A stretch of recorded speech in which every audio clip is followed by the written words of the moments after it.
Good evening, students. Today we are going to discuss about a new concept in strategic management, generic strategies. You might have been studied the strategic management process, how it starts and how it ends. And as we have discussed in strategic management process, it starts with establishing strategic intent, and then environment analysis or environmental scanning. And the third step goes to strategy formulation, and the fourth step is strategic analysis and strategic choice, and strategy implementation. And then it moves on to a strategy evaluation and control. So these are all the steps we have discussed in a strategic management process. And in strategic, we are at present in the third step, strategic analysis and strategic choice.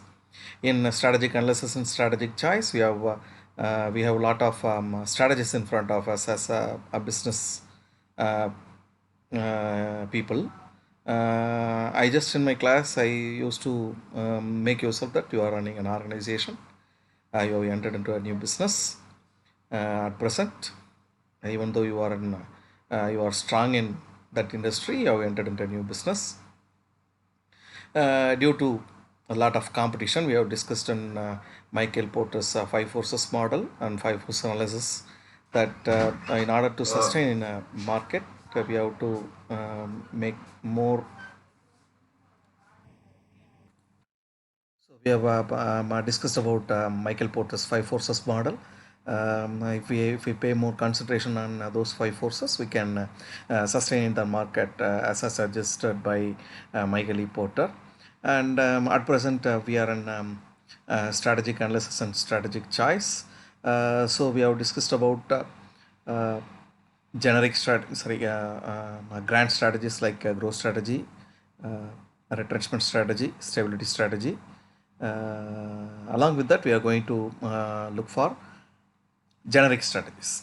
So these have been again a continuation of Michael Porter contribution. Michael Porter have contributed a lot to the strategic management, and his strategies always allow organization to gain competitive advantage from three basic different bases. That's the reason it have been clubbed under the topic of generic strategies, and I can bet sure that each and every organization in this world depends upon its own nature of business have carried out these three specific strategies. That's the reason it have been termed as generic strategies. So according to Michael E. Porter, he have classified into three categories of generic strategies. I can list it at now: overall cost leadership strategy, differentiation strategy, and focus strategy.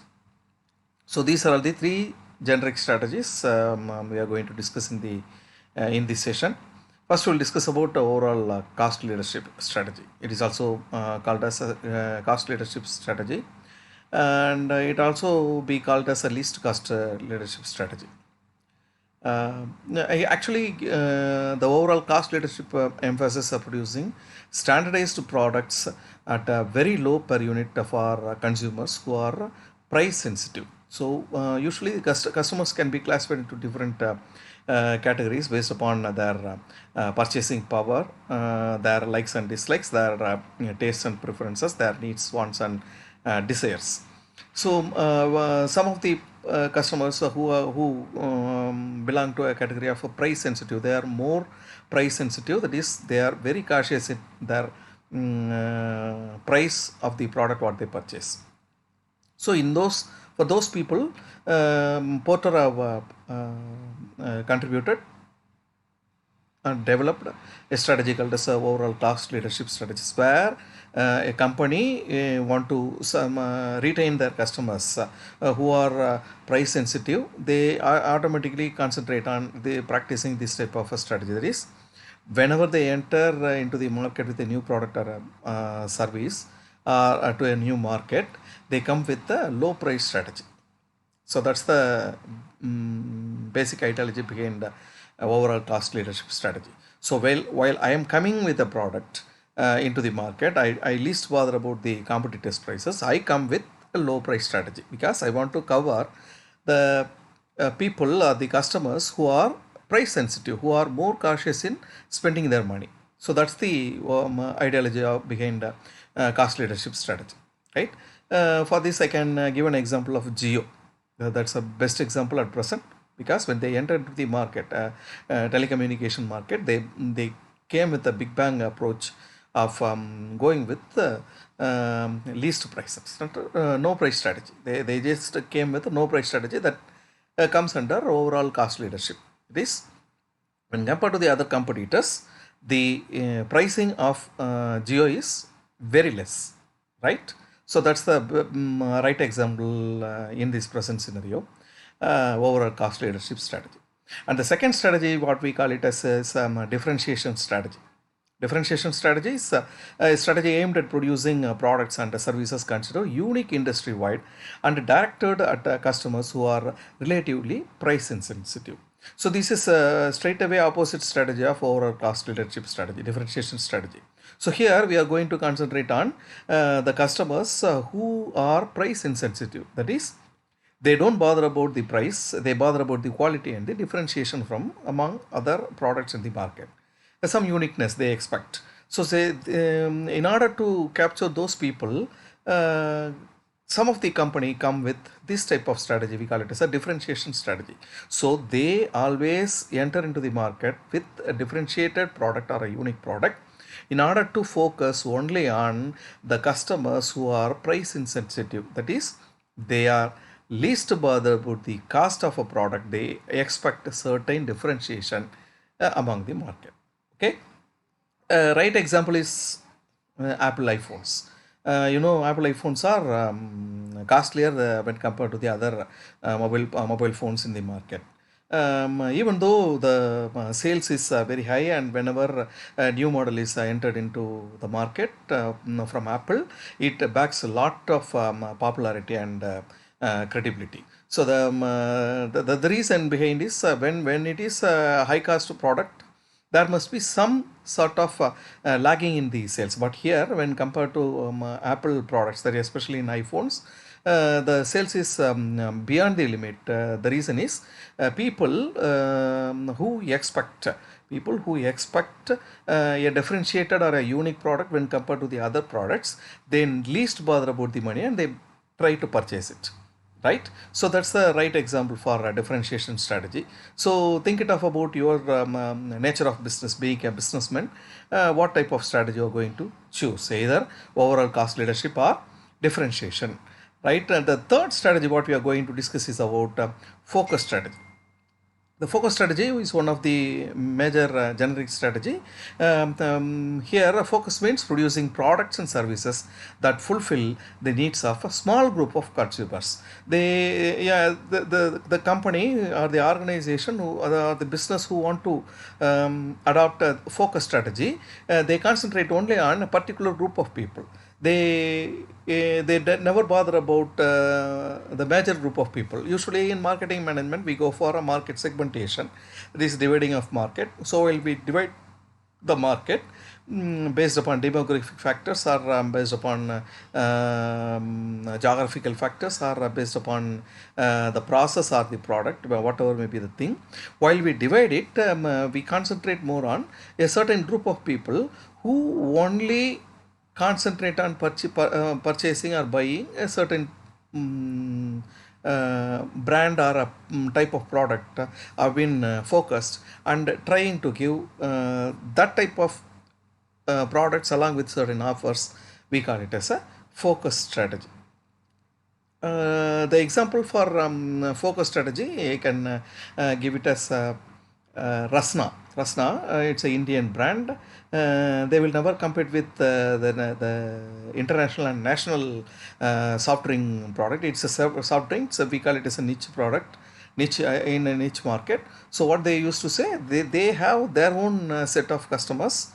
So they focus that type of customers with their products and services, and they will reach the market share. So automatically this type of business people will think it of moving hard in an industry. What we say it is step by step, just focusing on the small group of people. Their concentration is, or their main objective is just to identify the needs and wants of that particular small group of customers, and trying to satisfy their needs and wants. So these are all the three strategies developed by Michael E. Porter along with five forces, where most of the company, based upon the nature of business, choose any one of the any one of the strategy and try to adopt it after conducting a strategic analysis. The next topic what we are going to discuss is McKinsey's 7S model. So it's again a base for the strategic management. Here, the McKinsey 7S model is a tool that analyzes firms' organizational design by looking at 7 key internal elements. Those are all the key elements for each and every organization in order to think it of our organizational design to check whether they are competent enough or not. Usually it have all the 7 elements starts with the letter S, so it's have been called by McKinsey 7S model and have been developed by McKinsey, right? The 7 elements which have been identified and developed by McKinsey are strategy, structure, systems, shared values, style, staff, and skills. These are all accelerated in order to identify if they are effectively aligned and allow organization to achieve its objectives. So if these 7 S are properly aligned in an organization, you can have a confident to move with the competitors, showing or improving your competitive advantage and reaching the topmost position, right? So by seeing this diagram itself, you can easily understand that what are the 7 S framework of McKinsey: structure, systems, styles, staff, skills, strategy, and shared values. These are all the 7 S. So we'll start with structure. So each and every organization should have a proper hierarchical structure. So that's the thing. It is a mandatory one. If a company lacks in its structure, automatically whatever the strategy you develop or implement or formulate will never be implemented in a proper way, and automatically it leads to a decline in your business, right? The second S is the systems. So each and every organization must be blended with the proper system.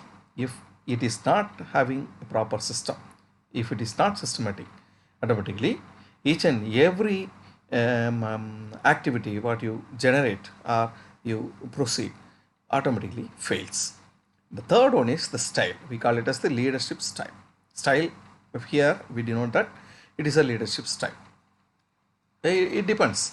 When a leader, when a strategic leader is there with a greater vision and mission, automatically the strategies whatever the top management have developed will be plugged in the minds of the employees, and automatically in each and every level of the organization will execute that strategy, and this will leads to a success. So style plays a major role in organizational framework, fundamental framework. And the fourth yes, as suggested by McKinsey, is staff. That is the employees of our organization, who are all the resources, the human resources of our organization. They are the assets usually. They are the assets as suggested by McKinsey. The internal strength of an organization lies on the employees of an organization. So the staff is one of the major framework in McKinsey's model. And the fifth one is skills. The skill set what the staff and the leader own. usually have it. If we lag in the skill set of if we lag in the skill set of a leader or an employees, automatically we fail in implementing strategies. Or and if we have a lag in skills of leadership, strategic leadership, automatically we fail in formulation of a good strategy. So the skill set is most important in an organizational framework. And the next, yes, we call it as a strategy, an overall plan, either long term or a short term, usually long term, in order to achieve the organization vision. So the strategy, what we usually execute, plays a role in organizational success, right? And the final yes is shared values. Values is judging what is right and what is wrong.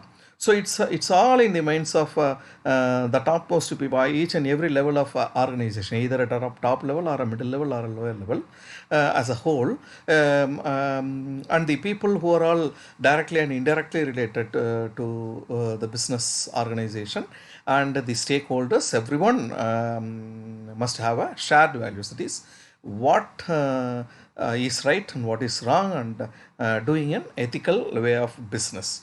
So these are all the seven yes comprised by McKinsey in order to formulate, in order to develop or effectively align, which allow whatever may be the nature of business organization to achieve its objectives, right? So hope I've explained about generic strategies and McKinsey 7S models. You can post your questions in our next class, so that we will have a clear-cut explanation about the other things which will be carried out after McKinsey 7S model. Thank you.